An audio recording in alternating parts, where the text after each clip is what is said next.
They say when you marry someone, you marry their family too. For Emily, that meant marrying a woman who never wanted her there and who would regret ever underestimating her. You're using too much salt. Again. No wonder David's been looking thinner. I'll fix it, Mom. Thanks for the feedback. Emily never talked back, never raised her voice. She took every jab, every cold shoulder, every manipulation for David because he loved his mother and Emily loved him. You'll never be enough for him. I've seen the way you try to impress.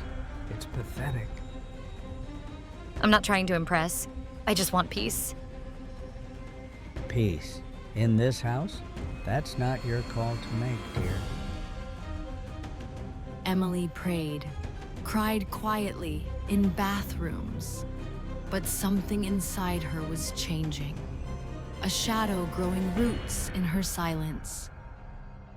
Somewhere between Margaret destroying her favorite dress and accidentally locking her out during a thunderstorm, Emily stopped trying, stopped hoping, and started watching, studying Margaret, her habits, her routines, her fears. Margaret asleep, a faint whisper in the dark. She doesn't love you, Margaret. She never did. Margaret bolts upright, heart racing. Who's there? It started with voices in the night, just whispers. Enough to make Margaret question herself. Margaret's hands tremble as she pours coffee. Emily sits across from her, smiling sweetly. Rough night? You look pale. What did you do?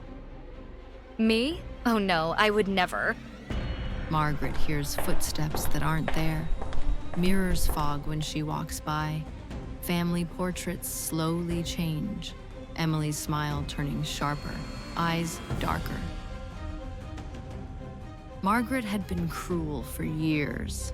She didn't realize what happens when you cage something kind and keep kicking it. I made your favorite tonight. Thought we could bond. Margaret stares, unsure whether to eat. You think this changes anything? No, but I do. She didn't poison her. No, that would be too simple. What did you do? You ever hear of psychological haunting, Margaret? Sometimes people can become ghosts before they die. Days pass. Margaret deteriorates. She talks to herself, starts screaming at empty rooms, tries to leave, but the front door never opens. No one sees her outside anymore. She made her feel invisible. Now, Margaret is. Emily sits with David, who's just returned. Where's Mom? She's resting. She said she needed time alone. Said she finally sees me as her daughter. Emily turns her head. In the mirror behind her, Margaret's reflection stands, screaming in silence. She called me daughter, but not before she called me monster. Funny how those two things can become the same.